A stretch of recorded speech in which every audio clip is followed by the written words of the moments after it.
Hello, I'm in my closet. And the reason I'm in my closet is because this is where Cover Song Fridays started 5 years ago. I recorded the very first episode in here, Cyndi Lauper's Shine. And mainly I did it in here because I needed soundproofing. I needed to use, we have a curtain up here that we use to hide all our boxes, and I needed that for like a backdrop because I had nothing. But it's funny, it started in 2017.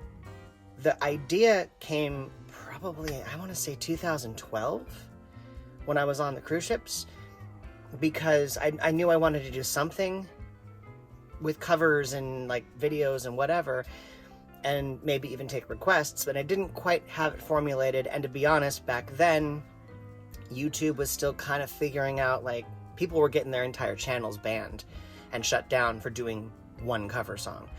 So I was a little nervous about that. I was like, I'm gonna wait till I figure out a better way to do this. We had an armoire that I was gonna open the doors, throw some extra stuff on the doors and make it look cluttered but still cozy, and put the keyboard in front of it and do like a live little, almost like how bedroom sessions became.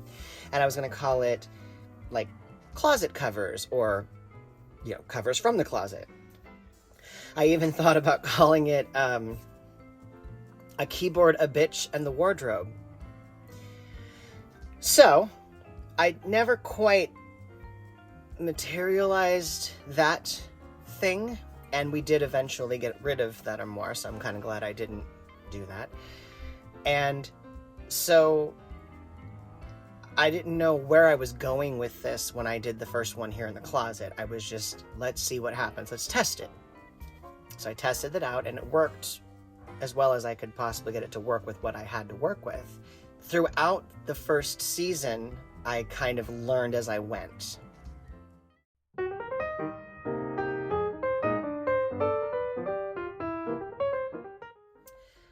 So with season 1, I tried various things because I was trying to figure things out as I went through it.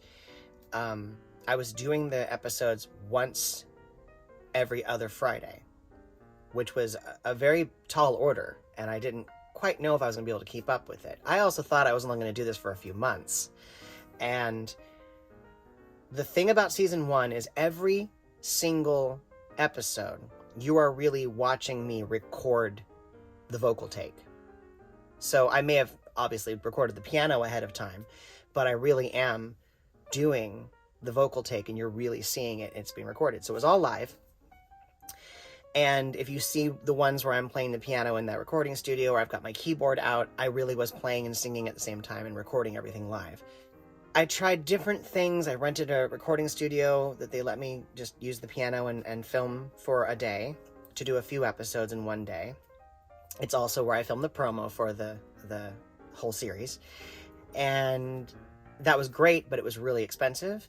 And I tried doing counterpulse, and I tried, various places, because I was trying to find places that weren't as loud, because the coincidental thing was, right as I started filming, they started tearing down and building a building across the street.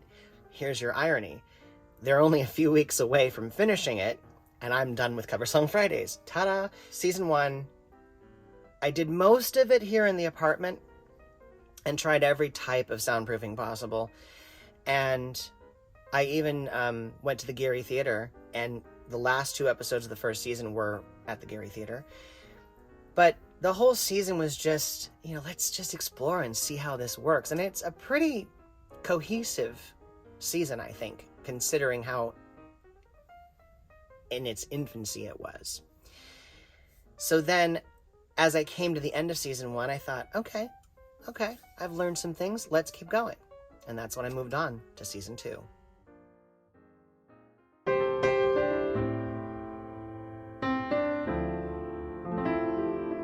Season 2, I really wanted to try my hand at doing actual music videos. And part of it came from not being able to get that isolation and that quiet, where I thought, well, if I can record without worrying about what it looks like and do all the recording ahead of time and like hide in the corner of the closet or something, that'd be great. And then I can just lip sync and make an actual music video like you do when you make a music video.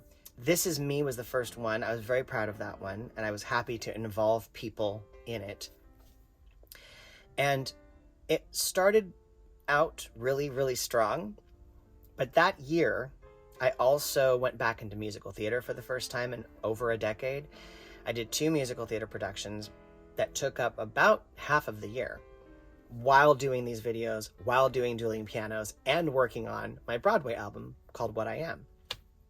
So needless to say, as the year went on, I was like, I don't have any more ideas. I'm running out of time. Oh my goodness. And that's why about halfway through or at some point during that season, all of a sudden I'm back at the microphone because I said, well, that worked. That's easier to do and edit and present. And I'd rather do it well than do something that's half-assed. And so season 2 was quite an undertaking, but I'm very happy with how it turned out.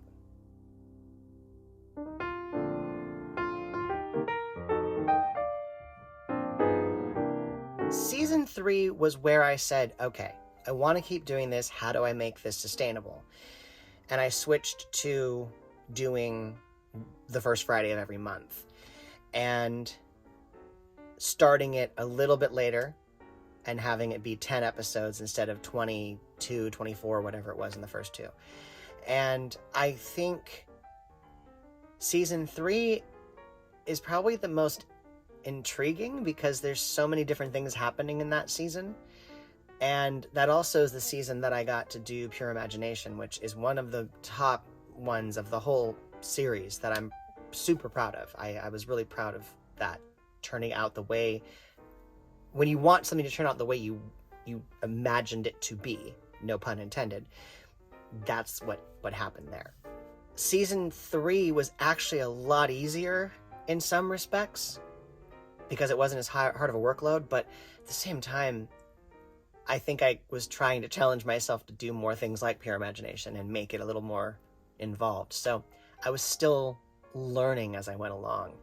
And as season 3 was coming to a close, I started really thinking about, well, what am I going to do if I do a season 4? What am I going to do? I want to do something different. I want it to be a fresh take on this idea. And with season 3 coming to an end, I started brainstorming and I started planning, and it wasn't going to be for season 4. It wasn't going to be what it turned out to be initially.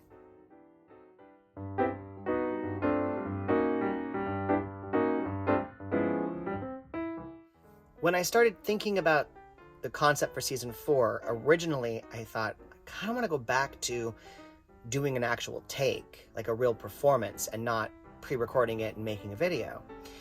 And I thought about making a little set with some backdrops and some uplighting and maybe some Christmas lights and just making it really look pretty and maybe some plants or something, and setting it up like I was doing a live session for something, and treat it like almost like a concert and do it for 10 songs and just spend a couple of weeks leaving everything up and everything set so that I could have a very cohesive season.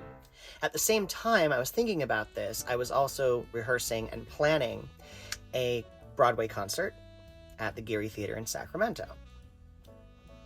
And I knew I was going to record the Geary Theater concert to audio just to have for bonus stuff or maybe an album later. And then I said, well, let me take my iPhone and at least film it just from somewhere just to have an archive, which I've done many times before. And the closer we got to it, I started buying a backdrop and fabric to make things all pretty. And I just went, why don't we just film the concert? And then it will be a live cover song Fridays, and it'll be a theme because it's all Broadway. And then the backup plan was, if it goes horribly wrong, I'll go back to the other concept. That concert, we had a lot of stuff happen that weekend that threw a lot of wrenches in what we were doing. But the concert itself, for the most part, turned out great. There's some songs that I personally was just like, I don't like how I did that. And everyone's like that. So I was very happy, though, with how it came out. So I said, well, let's go with it. So season 4 premiered about 2 weeks before the pandemic threw everything into lockdown. And so I just kept editing the videos as the year went on, and I kept, I was working on a Broadway album as well called Holding On. And I've touched on this before, but just to have, the whole story.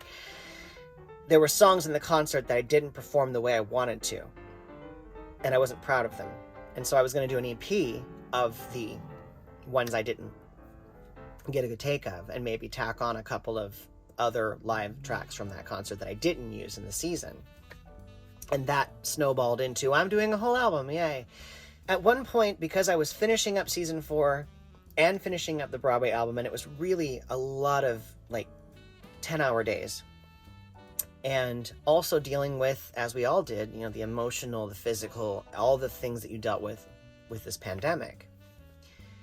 And I made a pact with myself not to make any decisions about season 5 until I'd had a little bit of a break after the album came out, because I didn't want to make a decision based on, I'm tired right now, I'm stressed out right now, I just want to get this done and make sure it comes out good and everything's good.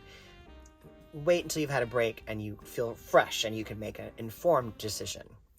And I started thinking about season 5 just around the end of the year and into January. And I thought it would be nice if I do one more, because then I can end on 5, and that's a nice round number to end on. But I have to come up with something that I'm going to really want to do, that's going to really take this to one more level before I call it quits. And that's when I got the idea for the concept for season 5.